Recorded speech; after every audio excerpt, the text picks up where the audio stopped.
Mas no cenário tributário como um todo, eu sempre repito, a empresa, em média, tem de 30% a 40% do seu faturamento composto por tributos. Se eu somar os tributos pagos, não são destacados, que eu paguei, principalmente numa empresa do regime normal, que eu paguei de contribuição previdenciária patronal, que eu paguei de FGTS, que eu paguei de PIS, o que eu paguei de COFINS, o que eu paguei de ICMS, o que eu paguei de IPI, o que eu paguei de ICMS-ST, muitas vezes passa até desse valor. Então não é crível, não é admissível que a gestão do negócio não se preocupe com a parte tributária. Porque se eu não fizer a gestão tributária, a probabilidade do meu negócio não performar bem, perder competitividade ou perder atratividade é muito grande. É muito difícil você concorrer com uma empresa que está em dia com o seu planejamento tributário e ele consegue chegar, por exemplo, a uma eficiência de preço de 5, 10, 12%. É muito difícil. Ou até mesmo, nem mexe no preço. Joga isso para a margem de contribuição. O cara tem mais dinheiro em caixa. Ele pode investir mais, ele pode trazer mais pessoas, ele pode trazer mais tecnologia, ele pode trazer mais recursos, pode trazer uma matéria-prima melhor. Enfim, essa pessoa vai ser mais competitiva do que aquela que não estiver pensando no planejamento tributário. Então, quais são os benefícios, por exemplo, da recuperação tributária? São imensos, porque você coloca mais dinheiro no caixa da empresa, você melhora a performance, e isso vai para o preço, porque eu tenho o ganho pretérito dos últimos 5 anos, e eu tenho também o ganho para o futuro, porque eu estou recolhendo tributo indevidamente a maior. Mas, além de recuperar os últimos 5 anos, eu começo a partir dali a ter uma redução tributária. E redução tributária, pessoal, é uma das decisões mais agradáveis de se ter. Ou eu diminuo meu preço e ganho competitividade, eu vendia 10, eu vou vender 20, porque eu vou ter um melhor preço entregando a mesma qualidade. Ou eu vou ter o mesmo preço, aumentando a minha margem de contribuição, que é tendo mais dinheiro para dentro de casa, e eu, dentro de uma conduta muito responsável com o negócio, vou ter mais dinheiro para investir. Vou ter mais dinheiro para ser diferenciado. Vou ter mais dinheiro para trazer o que há de melhor para o meu negócio. Então, esse é um ponto importante da recuperação. É o pretérito, sim, porque ali tem valores relevantes, extraordinários, e que pode mudar muitas vezes a regra do jogo. Essa semana, por exemplo, uma empresa recebeu 4 milhões de recuperação tributária. E eu recebi um áudio do empresário dizendo, olha, veio na hora certa. Não podia ter sido num momento melhor. Então a gente sabe que com certeza essa empresa estava com dificuldades financeiras. Né? Não precisa nem falar o que é. Entendeu? Então, e fora que dali em diante ele já está mais competitivo. Esse é o grande ponto.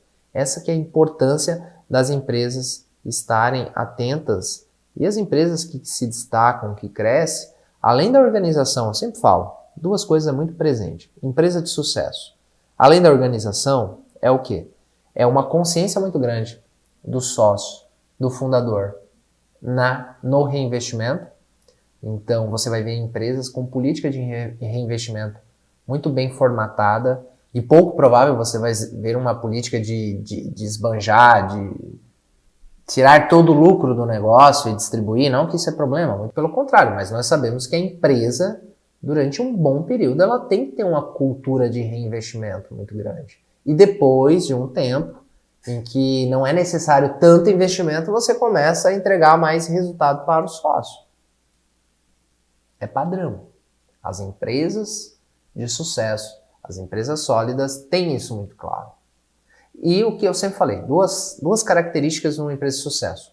Essa política de reinvestimento é muito clara e muito organizada e responsável, e também cuidar do planejamento tributário. São 2 características, assim, vamos colocar 3. Organização, um nível de uma política muito clara de reinvestimento e cuidar do planejamento tributário. É isso que eu vejo e noto sempre nas empresas de sucesso. Tem outros elementos? Tem vários. Mas esses são muito presentes. Esses aqui eu consigo visualizar com muita frequência nessas empresas. Então vamos falar aqui de algumas possibilidades, né? Vamos falar das melhores, ao meu ver. As melhores baseadas na minha experiência. que traz resultado para o nosso negócio, o que traz resultado para a Save, que a gente ganha dinheiro na área de recuperação tributária, por exemplo, envolvendo o imposto de renda, a contribuição social e também o planejamento tributário. Por exemplo, Selic, as empresas que fizeram ou que fazem recuperação tributária, restituição tributária, em que eu tenho lá um pagamento indevida maior. Eu paguei mais tributo do que eu deveria ter pago. Eu tenho o direito, de acordo com o artigo 165 e 168 do Código Tributário Nacional, de reaver esses valores. E a partir do momento que eu recupero esses valores de um tributo que eu paguei em determinado momento indevidamente maior, eu tenho o direito da correção, tendo em vista que esse valor esteve indevidamente no caixa do governo enquanto não deveria estar. Então eu tenho a possibilidade aqui, eu tenho o direito de reaver esse valor com juros, né, calculado com base na Selic. E a Receita Federal sempre exigiu a tributação sobre esses valores de juros, né, tanto para o PIS e pela COFINS, quanto o imposto de renda e a contribuição social, entenderam que é renda, que acresce o patrimônio e, consequentemente, tem que ser tributada. E surgiu a discussão a respeito que a natureza dos juros, né, incorridos não é remuneratório, ou seja, não é acrescer o patrimônio, não é agregar, e sim reestabelecer, por conta que os valores que estão sendo recuperados estavam no caixa da União, mais precisamente do governo, de maneira indevida. E que esses juros é o mínimo que tem que ser pago, porque a empresa com esse dinheiro poderia ter investido, poderia ter comprado mais máquinas, gerado mais lucro e assim sucessivamente.